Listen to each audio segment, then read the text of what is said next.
Hello everyone, इस animation की starting Tokyo को दिखाते हुए होता है, जहां टीम बीबी और डंकी निंजा के बीच पार्कोर बैटल का मुकाबला चल रहा था। इनमें से कोई भी टीम पहले फ्लैग को टच करेगा तो वो टीम इस मुकाबले को जीत जाएगी और शर्त के अनुसार हारे हुए टीम को 1 महीने का राशन देना पड़ेगा। गेम के दौरान अगर कोई भी खिलाड़ी पानी में गिरता है तो उसे एलिमिनेट कर दिया जाएगा, मगर इस पानी में ऐसे होल भी मौजूद है। अगर कोई इंसान उसके अंदर गिर गया तो वो होल उस इंसान को अपने अंदर समा लेती है, यानी कि एक ब्लैक होल की तरह। तभी टीम बीबी की तरफ से एक छोटा लड़का जिसका नाम उसागी होता है वो ब्लैक होल में गिरने लगता है। उसे गिरता हुआ देखकर उसकी टीम थोड़ा डर जाती है। तभी हम हमारे मेन कैरेक्टर हिबिकी को देखते हैं, जो हमेशा अपने कानों में हेडफोन लगा के रखता था क्योंकि उसको बचपन से ही लोगों की आवाज कुछ ज्यादा ही सुनाई देती थी। फिर हमारा मेन कैरेक्टर हिबिकी बबल में छलांग लगाते हुए इस बच्चे को बचा लेता है। हमें पता चलता है कि वही इकलौता ऐसा बंदा है जो बबल को टच करने के बाद भी वो बबल नहीं फूटते। फिर हिबिकी अपनी पार्कोवर स्किल दिखाते हुए इस गेम को जीत लेता है। उसकी स्किल को देख के बाकी लोग तो हैरान हो जाते हैं। उसके बाकी टीममेट जीत के खुशी में अपनी टीम को चीयर अप करते हैं, मगर हिबिकी वहाँ से चला जाता है। हिबिकी ज्यादा सुनने की वजह से वो हमेशा लोगों से दूर रहा करता था। शाम को वो लोग थोड़ा मस्ती मजाक करते हुए अपने शिप में पार्टी करते हैं, मगर हिबिकी शिप के ऊपर अकेला ही खड़ा हुआ था। तभी उसके पास माकोतो आती है और उसे थोड़ा मस्ती मजाक करने लगती है। वो असल में एक साइंटिस्ट होती है जो बबल के बारे में थोड़ा रिसर्च करती है। तभी हिबिकी को टावर से आवाज सुनाई देती है, जिसे वो उसकी ओर निकल जाता है। माकोतो काई को कहती है कि हिबिकी फिर से उसी आवाज को फॉलो करते हुए उसी टावर में चला गया है। काई भी अपनी बोट को घुमा के उसी टावर की ओर निकल जाता है। हमें बताया जाता है कि 5 साल पहले पूरी दुनिया में बबल की बारिश गिरना शुरू हो गई। जो बबल थोड़ा मिस्टीरियस टाइप के बबल थे। जल्दी ही टोक्यो के टावर में एक ब्लास्ट हुआ, जिससे पूरे टोक्यो में एक जाइंट बबल बन गया। धीरे धीरे कुछ बबल ब्लास्ट होकर पानी में ट्रांसफॉर्म होने लगे, जिससे पूरा टोक्यो डूब गया। लोग यहाँ से जाकर दूसरे शहरों में रहने लगे। दूसरे शहरों से साइंटिस्ट आकर यहाँ पे रिसर्च भी किया, मगर उन साइंटिस्ट ने भी यहाँ पर कुछ पता नहीं कर पाए। जिन लोगों के माँ बाप इस फिनोमिना पे मारे गए थे, सिर्फ उन लोगों के ही बच्चे यहाँ रह के पार्कोवर का बैटल करते हैं। हम हिबिकी को देखते हैं जो टावर में चढ़ाई कर रहा था। असल में वो इस टावर में तीसरी बार चढ़ाई कर रहा था। उसको चढ़ाई करते हुए एक बबल भी उसे देख रही थी। हिबिकी टावर के और ऊपर जाने लगता है, मगर तभी वो नीचे गिर जाता है, जिसे गिरता हुआ देखकर वो बबल भी उसका पीछा कर रही थी। हिबिकी पानी के अंदर डूबने लगता है। तभी वो बबल एक लड़की का रूप लेके हिबिकी को पानी के ऊपर ले आती है। वो लड़की उसे गौर से देख रही थी। जब वो उसको टच करती है तो वो बबल में ट्रांसफॉर्म होने लगती है। होश आने के बाद हिबिकी उसे पूछता है कि तुम कौन हो। फिर काई उन दोनों को शिप में ले आता है। सब लोग उस लड़की को देख के थोड़ा हैरान हो जाते हैं और पूछते हैं कि ये लड़की कौन है। काई सबको कहता है कि इस लड़की ने हिबिकी की जान बचाई है।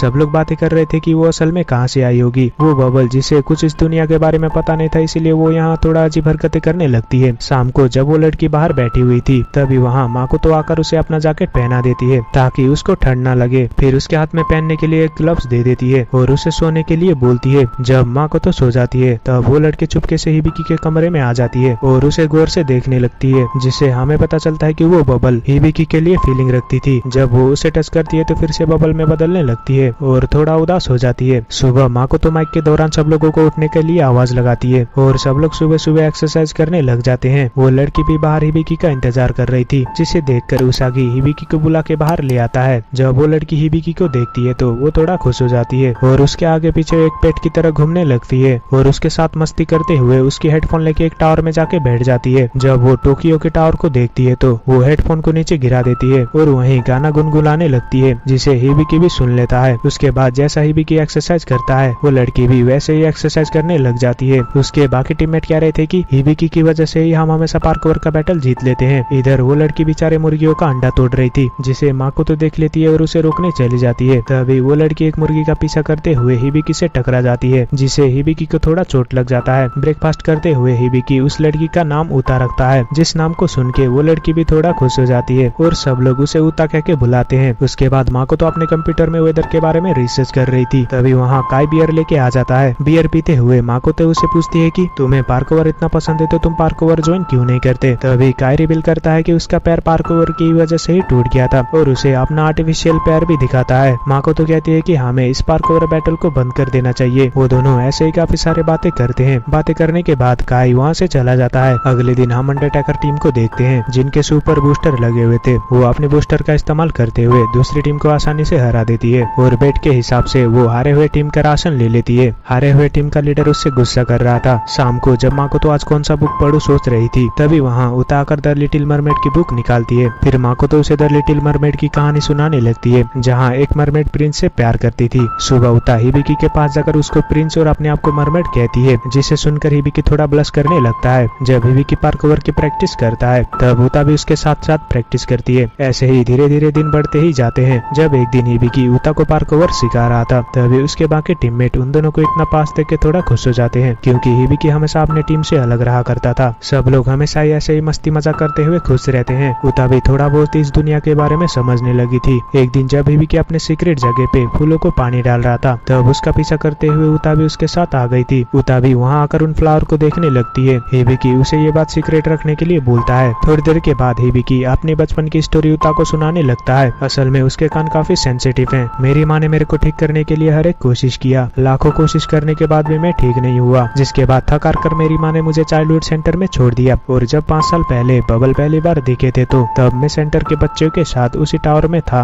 और तब मैंने एक गाना सुना था और मैं अभी भी कभी कभार उस टावर में वही गाना सुनता हूँ। ये सुन के उता उसे कुछ बताने लगती है मगर वो उसे कुछ नहीं बताती। फिर उता उसी गाने को गाने लगती है जो हिबिकी हमेशा उस गाने को ढूंढता आ रहा था। हिबिकी को पता चलता है कि वो गाना जिसे वो बचपन से ही सुनता आ रहा था वो असल में उता ही गाया करती थी। ये दोनों गाना गाते हुए पार्कोवर की प्रैक्टिस करते हैं। शाम को पार्कोवर अंडरटेकर टीम माकोतो के शिप में घुस के उसे किडनैप कर लेते हैं।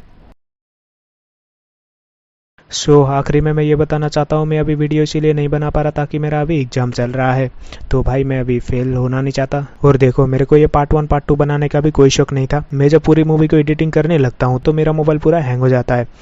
इसीलिए मुझे ये आधे आधे करके एडिटिंग करना पड़ता है ताकि मेरा मोबाइल हैंग ना हो जाए। ठीक है, तो तुम लोग समझ जाओ।